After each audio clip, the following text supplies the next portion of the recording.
Om Ajnanatimirandasya Jnananjana Shalakaya Chakshurunmilitam Dhena Tasmai Shri Gurave Namaha. That's also allowed. And there's no limit to how much one might invest one's energy in that. As much as one gives, Krishna also reciprocates, especially when one's working in a surrendered mood, submissive mood to Krishna's instructions, which are the same as Krishna. There's no difference between Krishna and his instructions. And if one marries oneself to Krishna's instructions, especially from the Bhagavad Gita,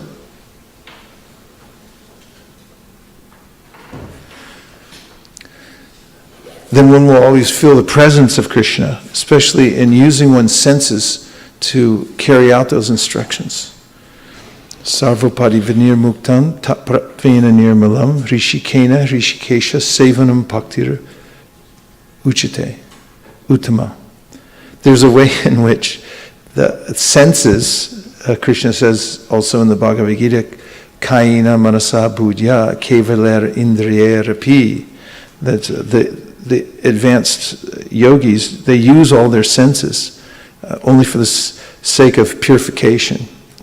And in the case of the devotees, they are very conscious of using their time, their resources in Krishna's service. And senses also. The senses have to be engaged. You can't restrain them. Vishwamrita restrained his senses for 10,000 years. And then later, when Menaka came, he ran off. So one has to keep one's senses engaged, and one can rise above the Vegas, or the urges of the senses. Because the senses become purified. This is what the verse means. Sarvopadi vanir muktam tapratvena nirmalam. By engaging the senses in the service of the master of the senses, then the senses become purified. This is one of the byproducts. And with purified senses, even though one's living within the physical body, one is considered to be liberated even while in a physical body. Iha yasya harer dasye karmana manasa gira nikila apyavastastu jivan muktas uchite. It's said, uchite, that a person who's iha, in this world, in this body, fully utilizing the senses in the service of Krishna, is known to be liberated, even while in this body. So the solution for the difficulties of life, and as soon as one gets a physical and mental, a gross physical body and a mental body, then there's going to be some kind of difficulty, because there's dichotomy. There's a difference between the very subtle living being and the body that we receive in the material world. The solution is to utilize it in the service of Krishna. It's just like an iron rod. You can't burn it, but if you leave it in fire long enough, it will transform and it becomes red hot. And then you can use it to start fires elsewhere. So the same way, when we use our senses and our intellect and our body, which is really, that means senses, in Krishna's service, then the senses become spiritualized. Brahmarpanam brahmahavir brahmagnau brahmanahutam tenaiva brahmagantavyam brahmakarma samadhina. Krishna confirms in the Bhagavad Gita that everything used in the service of the Supreme, Om Tat Sat, it transforms into Brahman, a spirit. It becomes same as spirit. So it's very fortunate to be connected with the process of pure devotional service through the disciplic succession, which gives all facility for not only practicing bhakti, but learning all about the tenets of bhakti. We have the practice and we have the knowledge as well. So congratulations to all of you for moving yourselves across the earth, across terra firma to come here. It's not so easy. You got to get in some kind of contraption that's taken many, many lives to put together, and then come across the earth, risk your lives just to come here physically. But there's a fruit for that. In fact, you'll notice pictures of Shukadeva and Parikshit Maharaj sitting together with sages around them. They all showed up. Because when you show up for a session where there's going to be discussion from the Bhagavad Gita, Srimad Bhagavatam, which I guarantee both today, or your money back from this session, then there'll be that transformation that we're looking for. You won't be disappointed because the vibration itself has potency as it's coming down through the disciplic succession. So thank you so much for making the effort to come down here and sit in this assembly. And thanks also for everybody who's joined us online tonight from different places around the world. There's a lot of other channels you could be tuning into on your computer. You could be looking at, there's a lot of news channels. There's a lot of so-called news out there. It's the same old thing over and over again. But you chose to tune into Krishna Katha. And that'll make a difference. That one choice will please Krishna when he sees that anyone is paying attention to Krishna Katha. As said in the very beginning of Bhagavatam, Shrinvatam swa katha Krishna punya shravana kirtana hridyantaksto hibhadrani vidunoti suritsatam. Lord Shri Krishna, who is the Paramatma, the super soul in everyone's heart, and the benefactor of the truthful devotee, cleanses desire for material enjoyment from the heart of the devotee who relishes his messages, which are in themselves virtuous when properly heard and chanted. He notices. And we find also in the Bhagavad Gita, Tesham satata yuktanam bhajatam pritipurvakam dadami putiyogam tam yenamam upayanti te. Tesham ivanukam partam hamagyanjam tamaha nashem yatma bhavasto jnanadipena bhashvata. These two verses, Krishna says, I'm reciprocating with those who are interested in me. And I read this morning in the 10th canto, 3rd chapter, where Prabhupada mentions that Kamsa, although he was trying to kill Krishna, he had a sense that Krishna couldn't be killed. That's as much as he knew that Krishna was the Supreme Personality of Godhead. And he went out of his way to try to kill him. He rearranged his whole schedule and the schedule of his kingdom and everybody in it, just so he could kill Krishna. But he was thinking, I can't kill him. That's a conundrum. And Prabhupada said, just by that slight recognition of Krishna's supremacy, that he can't be killed, based on the verse, Janma karma cha me divyam evam yo veti tatvata tyakva deham punarjanma naiti mam eti suarjuna. That Krishna says himself, if you understand that I'm transcendental, then you'll also be liberated from this world. So Prabhupada said, even a slight recognition of Krishna's transcendent position will bring you liberation. He said, what to speak then of those who are fully attentive to understanding Krishna and his transcendental position. They hear about him, they meditate on his form, they say his name over and over again, which is the most essential part of our process in devotional service. So tonight, I'll be reading from the 18th chapter of the Bhagavad Gita, and it's in regards to the 3 modes of material nature. We'll be starting with text number 1819. So find here a description of the various ways in which the modes affect us according to our level of knowledge, or the quality of our knowledge, our action, and the way we perform our duties. So the first text is number 19, and I'll say, please repeat. Jnanam karma chakarta cha tridhaiva gunabedata prochate guna sankyane yathavat shrinutanyapi. According to the 3 different modes of material nature, there are 3 kinds of knowledge: action and performer of action. Now hear of them from me. Purport. In the 14th chapter, the three divisions of the modes of material nature were elaborately described. In that chapter, it was said that the mode of goodness is illuminating, the mode of passion, materialistic, and the mode of ignorance, conducive to laziness and indolence. All the modes of material nature are binding. They are not sources of liberation. Even in the mode of goodness, one is conditioned. In the 17th chapter, the different types of worship by different types of men in different modes of material nature were described.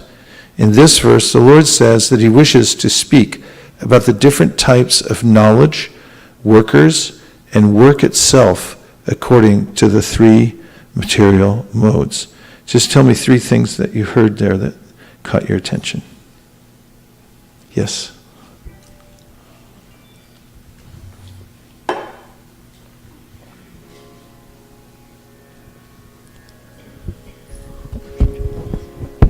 That all modes of material nature are binding. Goodness, Yes, passion, right? they're all binding. You want to stay away from them if you can. And we'll talk about that. Yes, number 2. Mode of passion is materialistic. Mode of passion is materialistic, okay? And 3? Then 4? Yes? Mode of goodness is illuminating. Mode of goodness is liberating? Yes? Did you have your hand up? Oh, somebody did. There are some differences. It's not like you just work hard and you'll get the success, because the purport itself says that it's not that there are 3 different kinds of workers, activities, and work itself. So that in itself is a... Very interesting. In fact, it's so interesting, I'm going to read the purport again. Are you ready? Yes. Let's see how much we get the second time. The verse first says, according to the 3 different modes of material nature, there are 3 kinds of knowledge, action, and performer of action. Now hear of them from me. Purport. In the 14th chapter, the 3 divisions of the modes of material nature were elaborately described. In that chapter it was said that the mode of goodness is illuminating, the mode of passion, materialistic, and the mode of ignorance, conducive to laziness and indolence. Look up indolence. All the modes of material nature are binding. They are not sources of liberation. Even in the mode of goodness, one is conditioned. In the 17th chapter, the different types of worship by different types of men in different modes of material nature were described. In this verse, the Lord says that he wishes to speak about the different types of knowledge, workers, and work itself according to the 3 modes. And now, Shraddha's going to read the definition of indolence and tell us where it comes from. And then you can tell us if you've ever felt indolent. So it's a noun which says avoidance of activity or exertion, laziness. And there's a sentence like, my failure is probably due to my own indolence. And the origin is 1595 to 1605, from Latin indolentia, which means freedom from pain. Huh. So in a sense, when we think of this freedom from pain, there's a way that Rishabhadeva, in fact, I was just listening to him this morning when he was speaking to his sons. He had 100 sons and he gave them a long talk. It's noteworthy talk at the teachings of Lord Rishabhadeva. It's in the 5th canto of the Srimad Bhagavatam.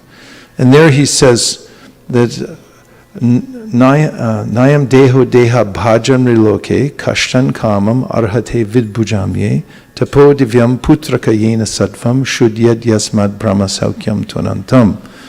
He urges that one should not be indolent. Don't be lazy and don't try to avoid pain. One should rather engage in divine austerity. That means to take a little pain to do something for our original divine source, Krishna, the Supreme Personality of Godhead. And by doing so, he says, that one will naturally come to a position where one will enjoy an everlasting bliss that goes on forever. Otherwise, just the natural avoidance of pain in this world is not successful because everyone has a certain amount of pain and pleasure allotted. when he or she is born. And that figure won't be changed because the body that we have now is called prarabdha, and it's a full manifestation of what we deserve. It comes as a package deal. So once you get your package, you can be sure that it's going to be filled with all kinds of ups and downs. And you can ask any astrologer in the world to read your chart, and he or she will look at your chart and say, oh, this is good, and then this is bad, and then this is bad, and then this is good. And they're going to tell you a whole bunch of bad and good stuff that is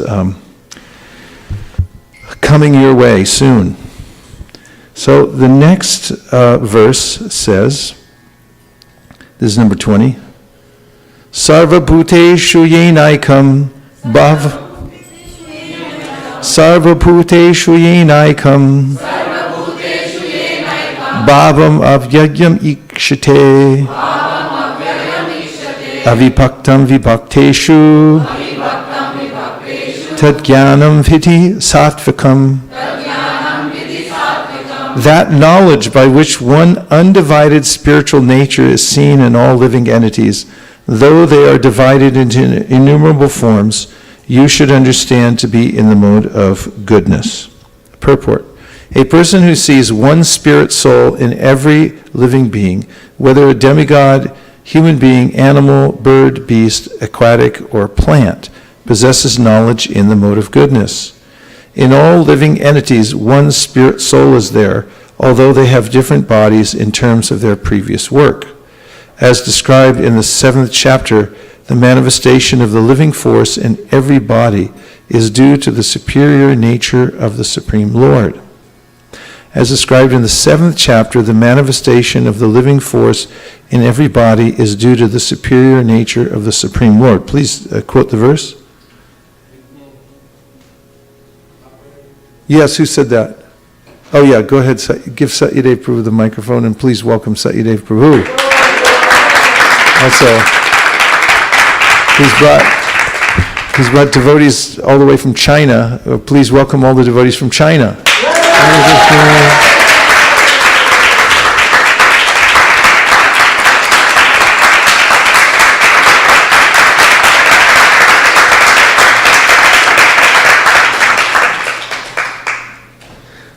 Aparayamitasthanyam prakritim vidime param jiva bhutam mahabaho yayedam daryate jagat.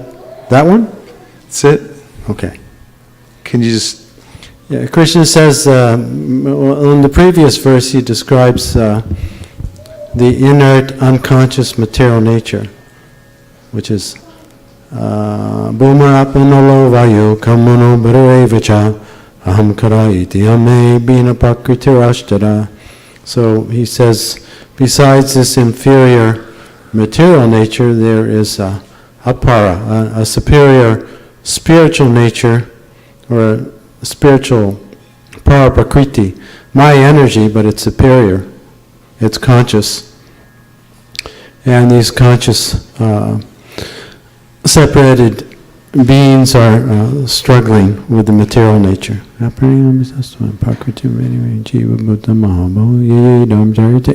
Yes, they're struggling with the inferior material nature. Thank you so much. Thank you. So he says, as described in the 7th chapter, the manifestation of the living force in every body is due to the superior nature of the Supreme Lord. Thus, to see that one superior nature, the living force in that one superior body, thus to see that one superior nature, that living force in every body, is to see in the mode of goodness. That living entity is imperishable, although the bodies are perishable. Differences are perceived in terms of the body because there are many forms of material existence in conditional life. The living force appears to be divided. Because there are many forms of material existence in conditional life, the living force appears to be divided. Such impersonal knowledge is an aspect of self-realization. So I'd just also like to refer to the 15th chapter of the Bhagavad Gita, in which Krishna talks about how those whose eyes are trained in knowledge can see how the living entity lives in the body and how he departs from it. And that you'll find in 15:8. Thank you. This set of verses, actually, I'm looking for 15:10. Ukramantam stitam vapi bhunjanam vagunanvitam vimudha nanupashyanti pashyanti jnanachakshusha. The foolish cannot understand how a living entity can quit his body, nor can they understand what sort of body he enjoys under the spell of the modes of nature. But one whose eyes are trained in knowledge can see all this. From Sattvagun, we get transcendental knowledge. That's confirmed in the Bhagavatam, in the first canto, second chapter, Sattvam Yad Brahmadarshim. This verse is, Partiva dharano dumas tasmanagnis trayimayaha tamasastu rajas tasmat sattvam yad brahmadarshanam. Here, Sutta Goswami is giving a metaphor. He says that the mode of ignorance is like raw wood, and above that is the mode of passion, which is like smoke, and above that is fire, which is sattvagun. So he mentions that in different stages we're affected by the modes. Smoke disturbs, but it never serves. But fire can give us Vedic sacrifice and knowledge. And in that verse says, Sattvam Yad Brahmadarshanam, from Sattvagun, one can have a vision of the spiritual nature. So a person in the mode of goodness has this vision of when he or she sees another living entity, that there's a spirit soul, part and parcel of Krishna within that body. And this we hear from Krishna in the 5th chapter of the Gita. Vidya vinaya sampani brahmane gavihastani shunichaiva shupakecha pandita samadarshinaha. That a learned person is one who has this vision, whatever the body is, whether it's a dog eater, a priest, a cow, an elephant, sees there's a soul that's part of Krishna animating the body. So this is vision in the mode of goodness. And differences are perceived in terms of the body because there are many forms of material existence in conditional life. The living force appears to be divided. Such impersonal knowledge is an aspect of self-realization.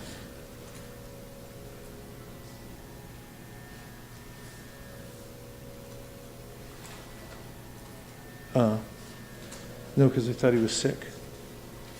I heard he had the flu and that he wasn't meeting. So I can call him on the way home. Public service announcement. Text number 21. Okay, we'll take 3 reflections or stimulating questions. Yes. Sundarananda Prabhu, who is firmly situated above the mode of goodness.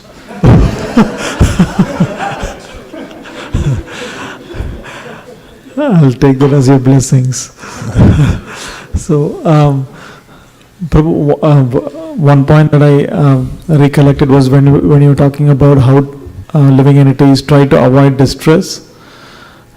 And just in the beginning of the 18th chapter, Krishna talks about renunciation in the mode of passion.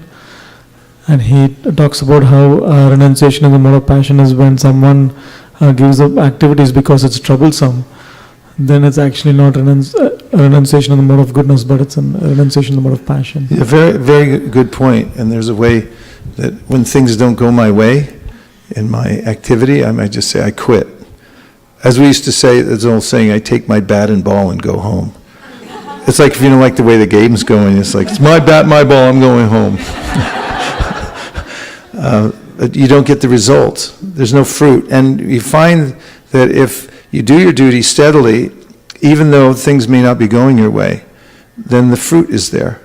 We continue to do our duty dutifully, regardless of what the result is, because we're working for a higher principle. Of course, there are various principles that Srila Bhaktivinoda Thakur mentions. He says, some people work out of fear, some people work for prospect, means what do I get in return? Someone once asked me, they came up to the book table and said, okay, I'll sell books, but what does it take to get a premium? That means some kind of special reward. Of course, it was a transcendental premium, but and then above prospect, there's duty. And above duty, there's love. So these four motivating factors are there. And motivation is a very important part of which modality one is being conducted by. Somebody's raising their hand somewhere. Yes. Mukaravind. When I was taking today morning walk, and I was seeing that birds in the sky, and I was seeing that, as Prabhupada mentioned in this bird, beast, aquatics, I was seeing that how conditioned they are, just they had to fly in the morning. I seen that everyone was flying like one place and putting so much effort, and what Krishna has given in this life is the knowledge. If we don't take the knowledge, we may also end up in that kind of situation. So I was just feeling so much gratitude that we have the direction, we have the instructions of a spiritual master, the guidance that we can take out of this body, not just fly in the sky without any purpose. Yes, it's true. I saw some ducks the other day. They fly in a V, and they tell each other, go this way, go that way. It's uncanny, the all-pervading intelligence. Yes, Bhavamukunda. When we go out, and if you are situated in mode of goodness, all cars looks just a car, but when it comes down to passion, we look at the brands, oh, this is that, and that kind of stimulating. So how we keep our consciousness constantly like in goodness, because it keeps on fluctuating. Well, just remember it's Krishna's car. It's Krishna's house. If you think it's my house and my car, then there's a different relationship that you'll have with it. But if you remember that all these things I'm just using in Krishna's service, and it's not a matter of projecting yourself, like you wear a pair of shoes and somebody goes, ooh, that's really you. Or the salesperson, you put on a jacket, is like, that's really you. It's like, really? Oh, man, cool. Hats are a big thing, shoes are a big thing. There's a store in Burlingame called Soul Desire, and I was walking by the shop yesterday, and they have these ornate pillows, the kind we'd put deities on or something, and they have like these really nice shoes on them. There's a red shoe and a blue shoe, and everyone's like, whoa, if I could wear that, And I got 50 pairs of shoes, and there's this idea that I am my shoes, or I am my body, or I am my car. This is my car. But devotees take what resources they get from Krishna. Tena tyaktena bunjita. I lost all my pundits over here. Ishavasyam idam sarvam yat kincha jagatyam jagat. Tena tyaktena bunjita magrada kasiswiddanam. Okay, Aprameya, come on. Give him the microphone. Tell us what that verse means. They're specialists in certain shastras. We have Trivedis and... Ishavasyam? Yeah, recite the verse and just tell us why I quoted this verse in relationship to what I just said. Give the logic behind it. Ishavasyam idam sarvam yat kincha jagatyam jagat tena tyaktena bunjita magrida kasisviddanam. So you were talking about how first you started off with the shoes, and everybody has their own thing, and these are stuff meant for deities, and then I think I lost somewhere, but you were going to the point that everywhere has something to do with their own quota.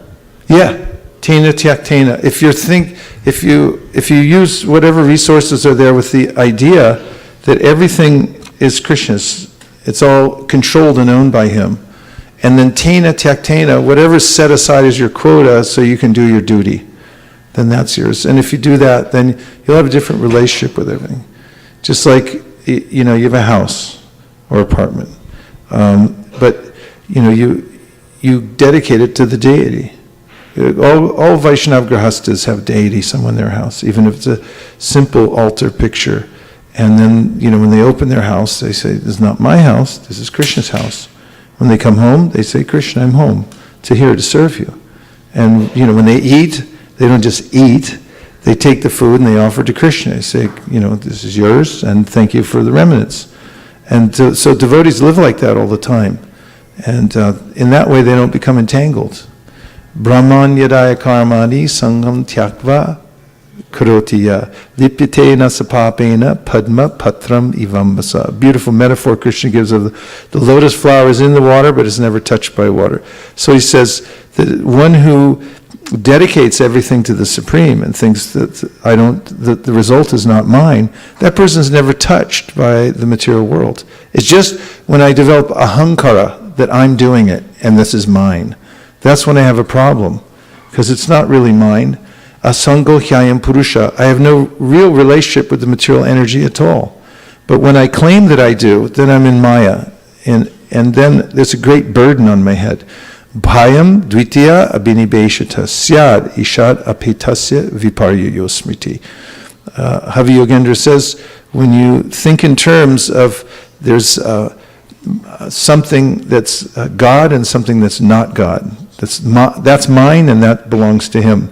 Or there's no God and I'm God and everything belongs to me. Then bhayam, fear arises. And this is a reversed mentality. So Krishna consciousness is meant to give a cure to that kind of mentality. Was there one more? Yes, two more? Online, okay. Hare Krishna Maharaj. You mentioned that smoke disturbs but never serves. Yes. I would like you to request to elaborate a bit on that, and also you mentioned that fire serves like Vedic sacrifice. Well, the mode of passion, it looks like something's happening, but nothing really is. It's like, you go to somebody's house for dinner, and you hear them in there, the pots are moving, and it's like someone told me they went to some gourmet's house. There's a famous chef, and they were sitting out there, and they brought out some carrots, like really long, thin, special California carrots. And they were thinking, is that it? That's all they brought.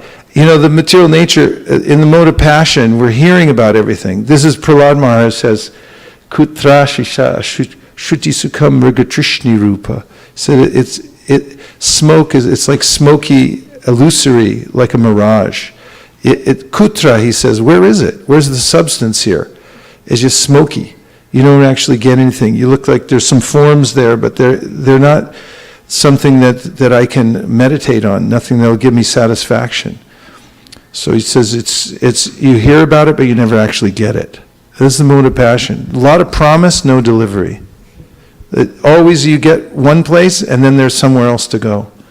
You get to one number, no matter how much money you make, there's always bigger numbers you can make. And guarantee you, billionaires, they're thinking in terms of how can I get more? It's like you've had enough, That's it. Mode of passion. And like some people, they build their bodies so much. You go in there, you're done, man. Stop. You don't need to do anymore. Stop. But in the material pursuits, you get in the mode of passion, and you just think, more. And there's no there. You can't ever stop and actually appreciate what you have. Nothing that actually serves your ultimate purpose in life. Smoky. Okay, from online. First tell us where it's from. From Chennai. And we'll try to guess who it is. Oh, is it Vrindavan? Yes, his mom. Haribol.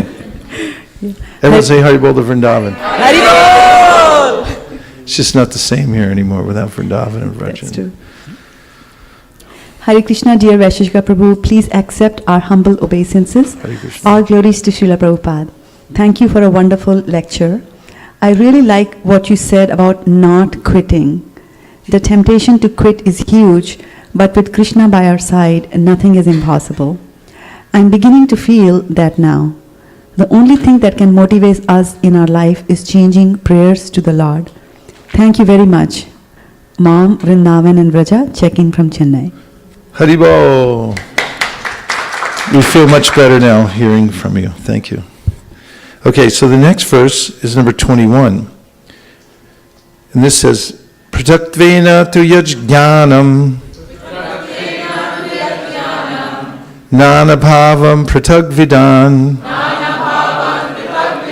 vete sarveshu bhuteshu tajjnanam vidhi rajasam That knowledge by which one sees that in every different body there is a different type of living entity, you should understand to be in the mode of passion. Purport. The concept that the material body is the living entity and that with the destruction of the body the consciousness is also destroyed is called knowledge in the mode of passion. According to that knowledge, bodies differ from one another because of the development of different types of consciousness. Otherwise, there is no separate soul which manifests consciousness. The body is itself the soul, and there is no separate soul beyond the body. According to such knowledge, consciousness is temporary, or else there are no individual souls.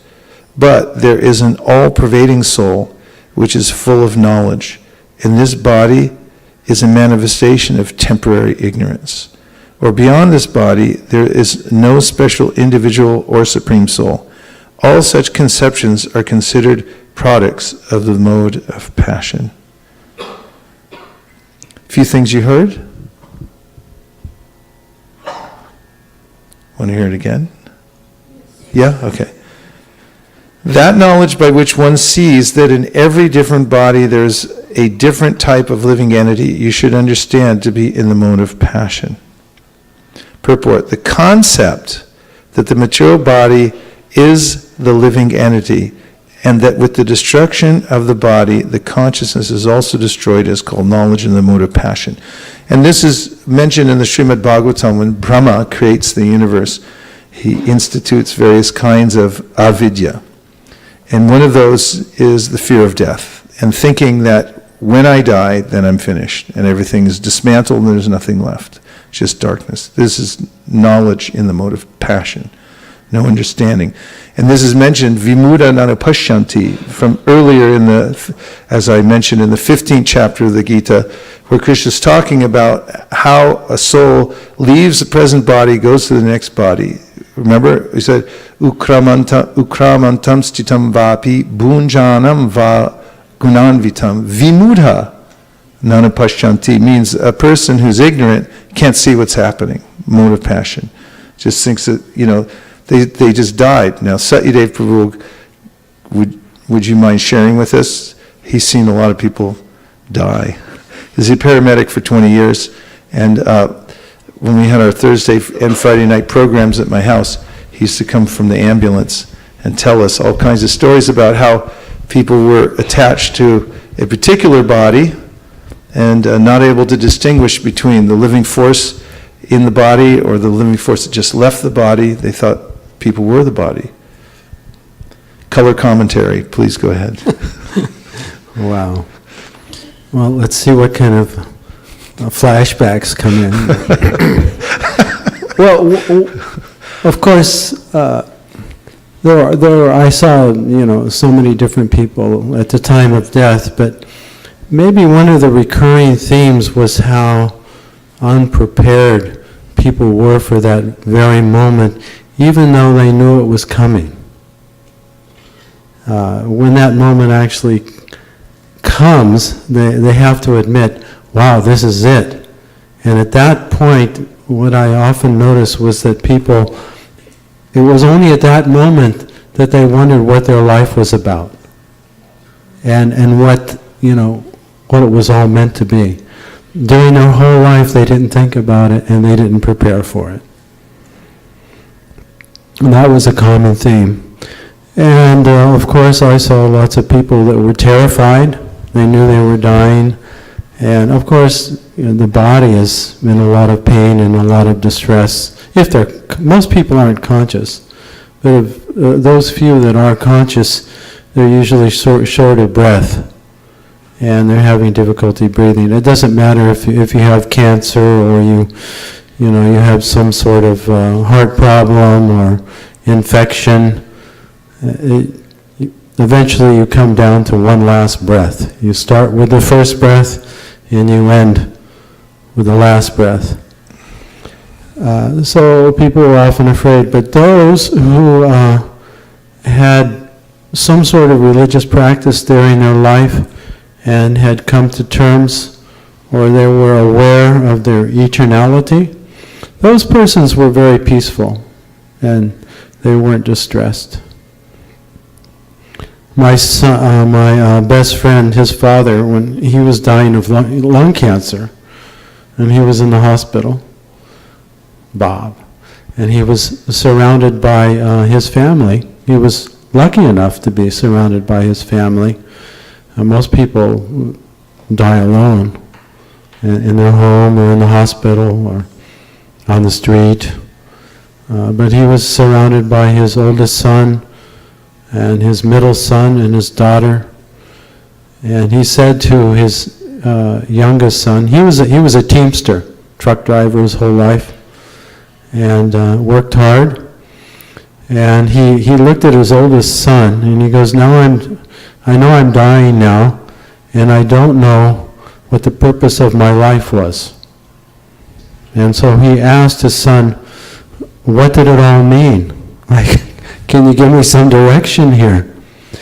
And then his son said, Dad, you had a long life, you worked really hard, and you had 3 children, and you supported us all, and you did really well. Thank you very much.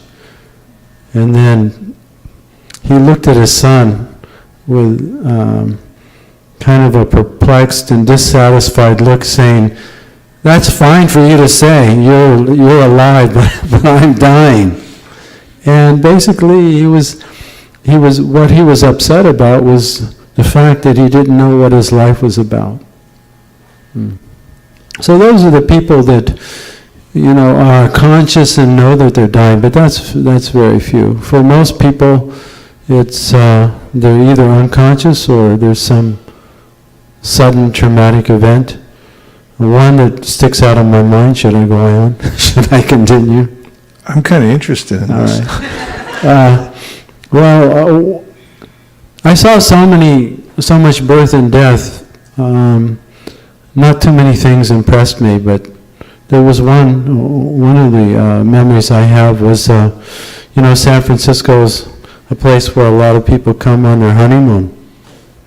And a lot of people like to visit Union Square. Have you been to Union Square? Everyone know Union Square? Yeah. Black Friday. Yeah. Every year. We used to do Harinam Harinam there sometimes. They have a little stage there in Union Square. So anyway, a lot of tourists, they like to rent bikes. The young tourists who can ride bikes. And so this young couple were riding bikes, and they were waiting at the stoplight, and a big semi was making a right-hand turn, and the rear wheel caught this woman and basically ran over her bike, and she was just squashed there on the street, and her husband was. Of course, you can just imagine how distressed he was to witness his wife die right before him, right when their life was just beginning. And so my job at that point was to call the coroner, the person who comes to pick up dead bodies, and to counsel her husband. So very, very often people die from trauma, and they're not prepared, and their family members aren't prepared, and young people, babies often die, SIDS. You ever heard of SIDS? Yes. Yeah. Sudden infant death syndrome. There's no explanation, they just die. And of course, people watch television and think that the doctors and emergency rescue workers can bring back the dead, which is a very rare occurrence. So it's like, my child just died, 4 hours ago, and can't you bring them back to life? No, sorry, we can't. No, your child is now gone. But he was only 6 months old. He was fine 4 hours ago. Why did he die? On and on like this. So death is a difficult thing to accept, especially if you haven't prepared for it your whole life, and you haven't been willing to face it. One beat. Ijo. Ijo desu. So let's hear a verse from our Pandit circle, from the Sri Upanishad, there's a prayer about leaving the body, and what is one of the ways in which the devotees praise when they're leaving their body.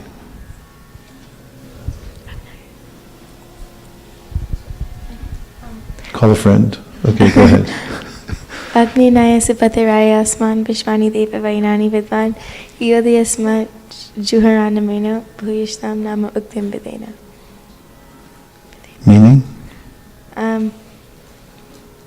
May my body be merged. I think you're thinking of 17. Is that Vayu? Vayu or Anilam Yeah, Amrit? Amritam. Go ahead. Belt it out though. You got to kind of sing it out the way you sing kirtans. Vayu Anilam Amritam Atidam Bashmantam Shariram Om Krito Smara Kritam Smara Krito Smara Kritam Smara. More like a Vedic Pandit. A little more, put a little more. Vayu Anilam Amritam Atidam Bashmantaram Shariram Om Krito Smara Kritam Smara Krito Smara Kritam Smara. Better. Just give us a sense of what it means. What is that? What is that verse? What is the person speaking it saying? And what do they mean? He says that let my body be merged with air, and may you remember everything that I've done in the past, because you're the ultimate beneficiary. Let this temporary body be burned to ashes, and let the air of life be merged with the totality of air.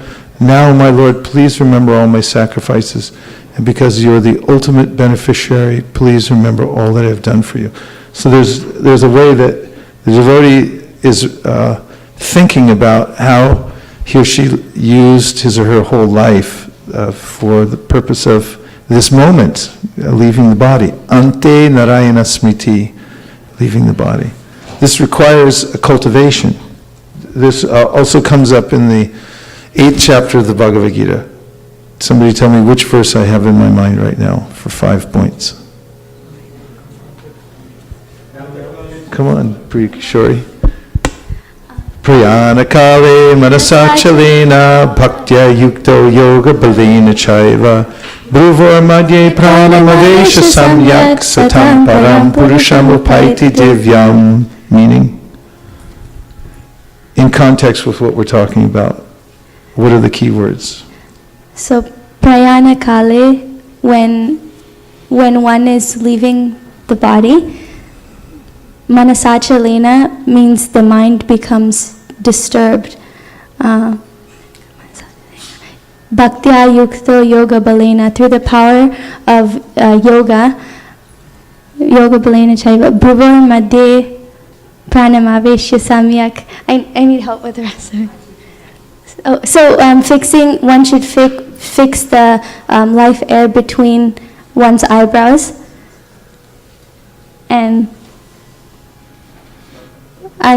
one will certainly attain to the Supreme Personality of Godhead. So he's talking about thank you, excellent. The yogi practices throughout life to be able to be fixed when leaving the body, so much so that the yogi can be, bring the soul to the higher chakra, be able to leave. Of course, in Bhakti Yoga, Prabhupada mentions in this purport, you have to practice some kind of yoga throughout this life in order to be prepared for leaving the body. Anyway, we've been talking a lot about leaving the body. It's kind of an interesting subject, isn't it? So now we are on 22. That's 1822. Yatu Krishna Vade Kasmin Karye Saktam Ahaitukam Atatvarta Vadalpam Cha Tattamasam Udahratam. And that knowledge by which one is attached to one kind of work as the all-in-all, without knowledge of the truth, and which is very meager, is said to be in the mode of darkness.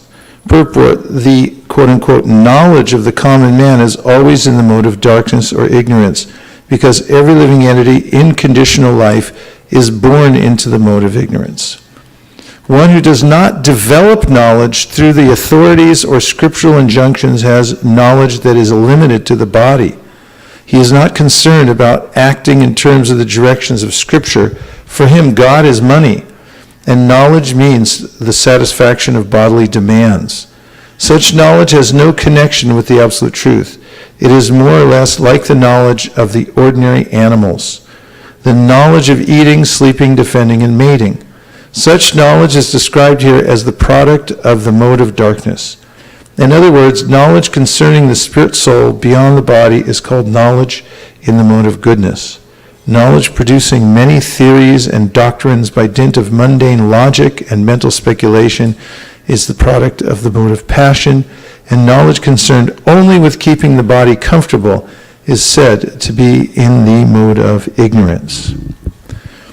23. Niyatam sangarahitam raga dveshata kritam apala prepsuna karma yat tat satvikam uchate.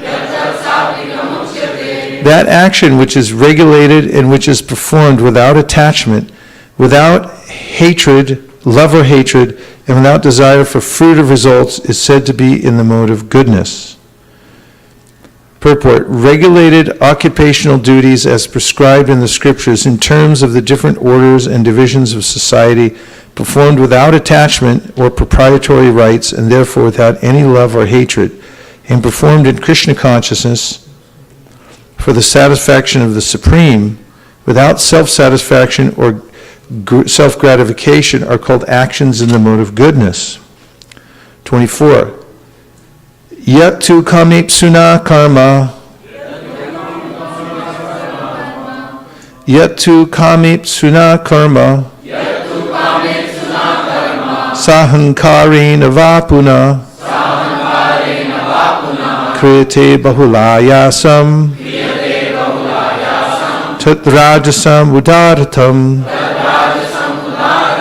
But action performed with great effort by one seeking to gratify his desires and enacted from a sense of false ego is called action in the mode of passion.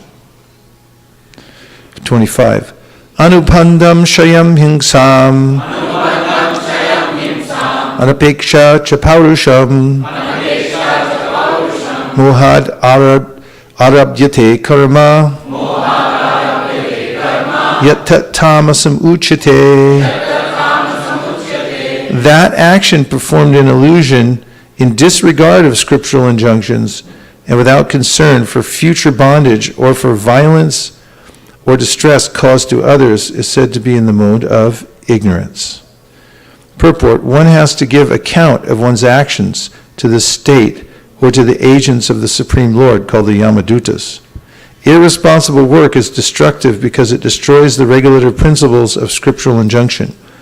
It is often based on violence and is distressing to other living entities.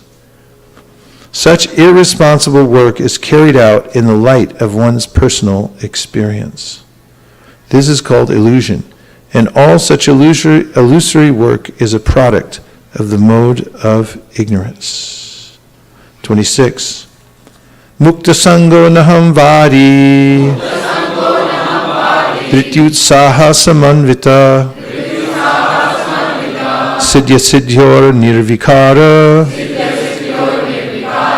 Karta sattvika uchate.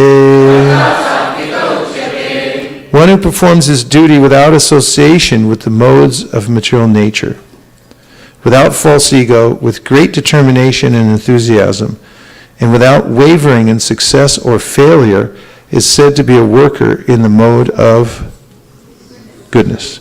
Purport: a person in Krishna consciousness is always transcendental to the material modes of nature.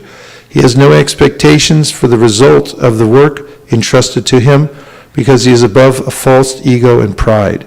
Still, he is always enthusiastic till the completion of such work. He does not worry about the distress undertaken. He is always enthusiastic. He does not care for success or failure. He is equal in both distress and happiness. Such a worker is situated in the mode of goodness. 27. Ragi karma pala prepsur Lubdo himsatmako shuchihi harsha shokanvita karta, rajasa parikirtita. The worker who is attached to work and the fruits of work, desiring to enjoy those fruits, and who is greedy, always envious, impure, and moved by joy and sorrow, is said to be in the mode of passion. Purport: a person too much attached to a certain kind of work or to the result because he has too much attachment for materialism or hearth and home, wife and children. Such a person has no desire for higher elevation in life. He is simply concerned with making this world as materially comfortable as possible. He is generally very greedy, and he thinks that anything attained by him is permanent and never to be lost. Such a person is envious of others and prepared to do anything wrong for sense gratification. Therefore, such a person is unclean, and he does not care whether his earning is pure or impure. He is very happy if his work is successful and very much distressed when his work is not successful. Such is the worker in the mode of passion. Dare we even hear about the worker in the mode of ignorance? As if the passionate worker wasn't bad enough. Do you want to hear it? Okay, here we go. We have courage to go ahead. 28. Ayukta prakrita stabda shato naish kritiko lasaha vishadi dirga sutrecha krata tamasa uchite. The worker who is always engaged in work against the injunctions of the scripture, who is materialistic, obstinate, cheating, an expert in insulting others, and who is lazy, always morose and procrastinating, is said to be a worker in the mode of ignorance. I'm not casting any aspersions. Purport: in the scriptural injunctions we find what sort of work should be performed and what sort of work should not be performed. Those who do not care for those injunctions engage in work not to be done, and such persons are generally materialistic. They work according to the modes of nature, not according to the injunctions of the scripture. Such workers are not very gentle, and generally they are always cunning and expert in insulting others. They are very lazy. Even though they have some duty, they do not do it properly, and they put it aside to be done later. Therefore, they appear to be morose. They procrastinate anything which can be done in an hour. They drag on for years. Such workers are situated in the mode of ignorance. Why are you all laughing? Come on. All right. Let's have a few reflections. Oh, okay. Hands are going up all over the place. Here we go. I just want to say why I was laughing, because when I read the word Dirgha Sutri, I've read this verse, but somehow it never caught my attention. But I was remembering my dad used to tell me that word, me and my brother, everyone, you are Dirgha Sutri. So now I can remember. For anything, whatever he would tell, we'll say, we will do. It's not that I am doing, we will do. So he used to use this word, but somehow I just could connect today. Yeah, nice. So I've been going through school all these years, and one assignment can all of a sudden be pushed till the very last minute, and you assumed it would take 5 hours, and because of such powerful procrastination, it's done in 30 minutes because you've pushed it so much. So in Mayapur we read this for the yatra every day, and I used to always go over this verse and think about how steeped I am sometimes in the mode of ignorance, and how it's such a common habit nowadays, but very hard to conquer. I think for me, in school, it's more of the opposite of her. I'll put off something later, but then I'll realize it took a lot longer than I thought it would. Yeah, I find that too.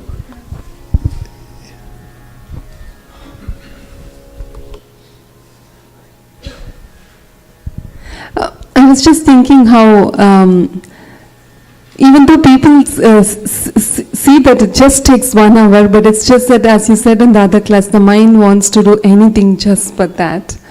Whatever the important thing is. So when I read the last sentence, it just caught my attention. Just takes 1 hour, but then when we drag, like how the interest compounded, it takes a longer time. Yeah, you mean when you procrastinate? Yeah, definitely. Well, I noticed especially in pursuits that take a lot of concentration. One of them is writing. It means really you have to. One famous author, he said, writing is easy. All you have to do is sit down in front of the typewriter and bleed.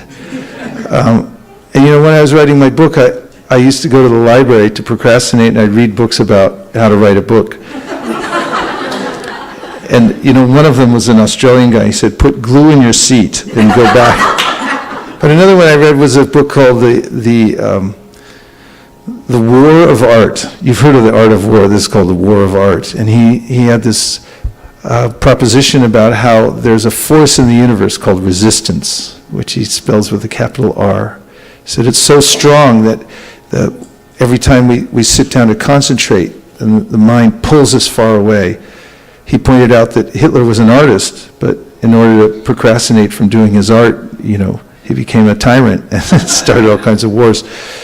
So it's a mode of goodness it's like poison in the beginning, but nectar in the end. If you can take time, for instance, if you take time in the morning to focus on your mantras, the mantras are so powerful that we have, but the mind doesn't want to do them because they want to do something else. It's easier.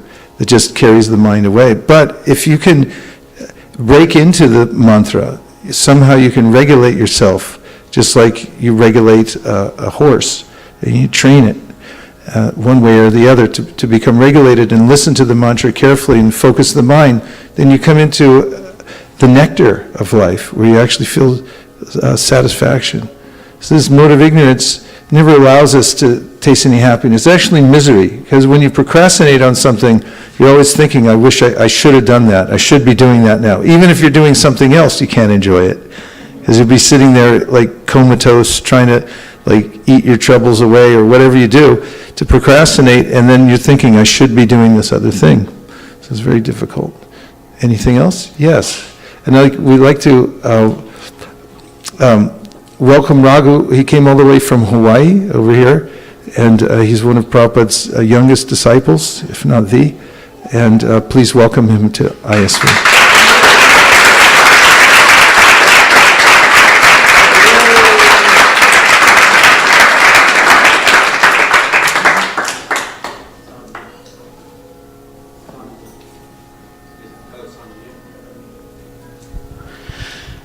So when I'm hearing these verses, especially about the mode of ignorance, but somewhat in the mode of passion, what I'm seeing is American entertainment. And they're really celebrating primarily the mode of ignorance.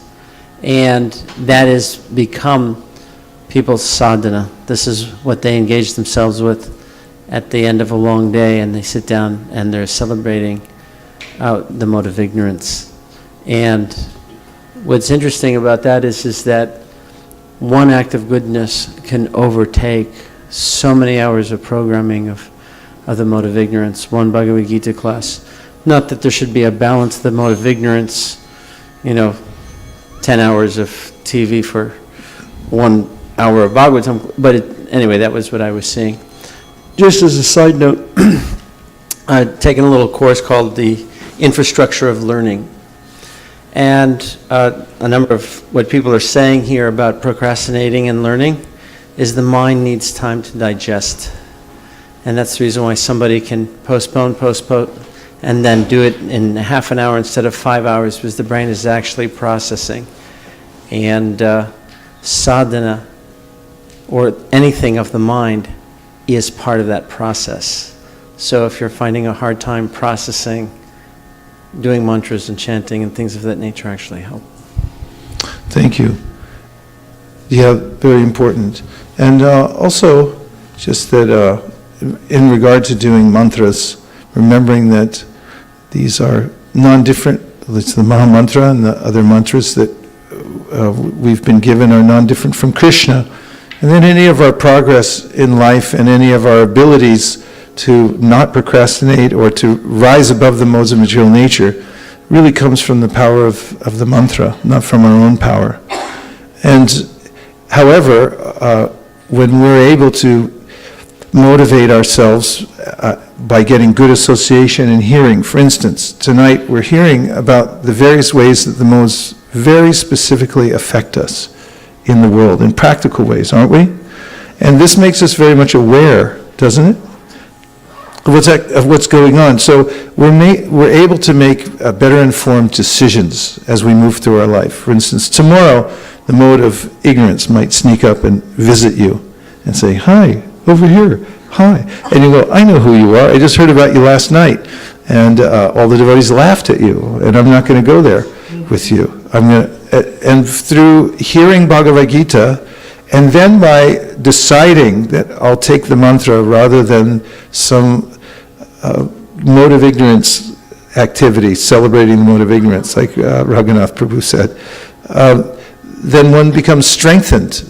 And it's these regulated acts of courage that we take to overcome the lower modes based on our good association and knowledge coming from Krishna, and through our own decision. Ultimately, there's a decision at the end of the knowledge where we come face to face with a choice, and we have free will, and we can decide, do I want to go this way or that way? It can be a tiny thing. I'm not talking major life decisions. Otherwise, it's pick up my beads or pick up the phone. That can change your life, actually, that decision. In that one instance where you say, you review suddenly the knowledge you've gotten from the Bhagavad Gita, and Krishna's cheering you on from within. Although he tends to stay a little aloof. Samoham sarvabhuteshu. It's like, you decide. I don't want to influence you too much. I want it to be your choice. And then you decide, I'm going to chant Krishna's names. And then he comes out. And there's a big reward there. So the life of devotion, of understanding the modes of material nature, and deliberately practicing what has been imparted to us by the Supreme Personality of Godhead, imbibing the knowledge, associating with devotees, is a life of constant victories over the lower self, the higher self over the lower self. And this is a life worth living, very stimulating and exciting. And not the least of which it prepares us for that ultimate time. I was really struck by Satyadev Prabhu's point that near the end, people gain a different perspective suddenly, near the end of the body, prayana kale. The body's just about to go.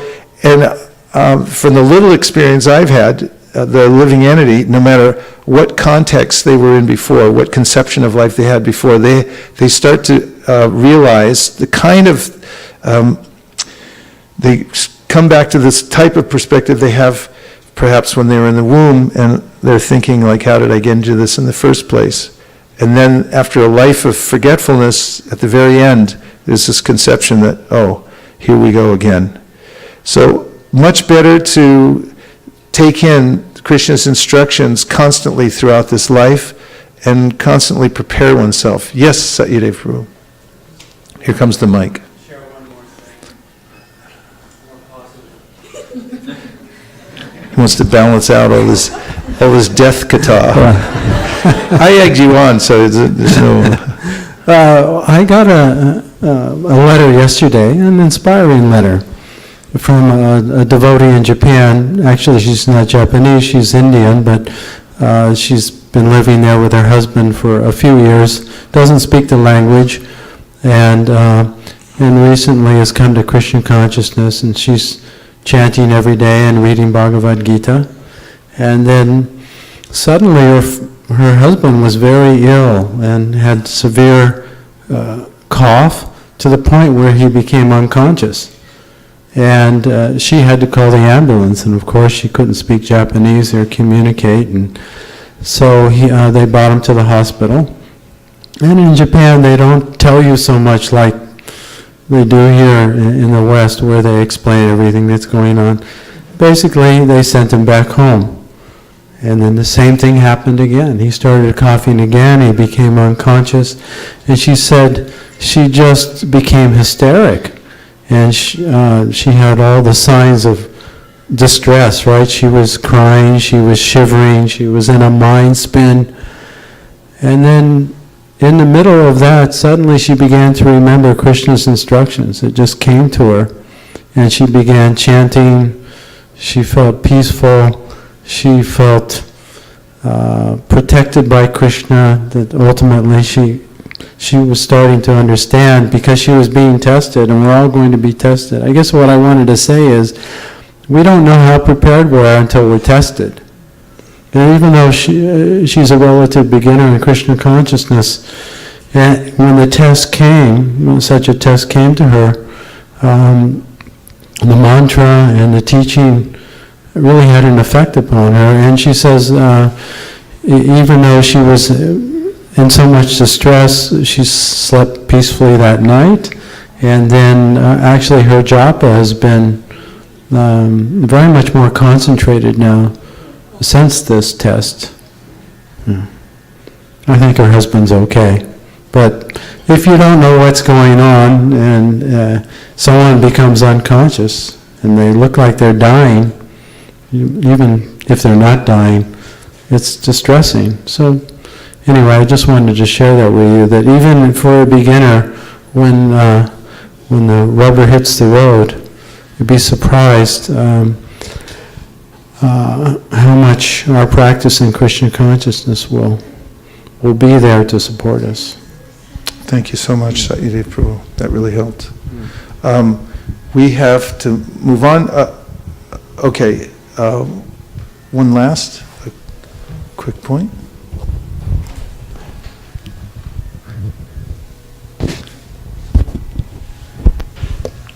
Hare Krishna. I was just thinking about ignorance. I have a perfect example. I was in Guyana and I went to see the zoo. So in Guyana, zoo means it's just like a parking lot. You know, they have the bigger parking lot. The zoo is little bigger than this. And they have only some goat and some chicken and some turtles, that's all. That was basically Guyana zoo. But in that little zoo, what I saw is just blew my mind. I saw that there is one cage, and many people in the cage, everybody watching in the cage. So I thought, why is all these people, maybe it's some tiger or some special animal. So I went to see myself what is there. So when I went there, it blew my whole mind. We're in suspense now. There's a big python, big, huge python lying down. And beside the python, there was one chicken, a live chicken, playing, eating grass, scratching the body, enjoying, you know. So I asked people, why this, with the with the python, what the chicken doing there? They answered, the snake, first time I come to know the snake don't eat dead body, okay? Snake eat live body. So they said, whenever this python going to be hungry, which human being don't follow, hungry, no hungry, human being eating and stealing, that is different point. But when this python going to be hungry, and her food is there and going to grab and eat it, then my whole mind blew up. I said, my God, this chicken have no idea that death is lying right before her. This chicken have such ignorance. Just like I am so ignorant. My death is like lying with me, this like a python, walking with me. And I don't even realize that time will come, boom. So I was thinking about, you're talking about ignorance, how ignorance is. So my whole mind blew up. I said, my God, if this chicken have some knowledge about that her or his death is right with her, she would try to get away from there. No, she's enjoying, scratching the body, eating the grass, so nice. So as an ignorance living entity like me, always trying to be scratching my body, trying to enjoy myself, but the death is following every moment like a python. Thank you, Jamil. Hare Krishna. Nachari Armarman, Nachari Armarman, Nachari Armarman, Nachari Armarman, hey, Nachari Armarman, Nachari Armarman, Nachari Armarman, Nachari Armarman.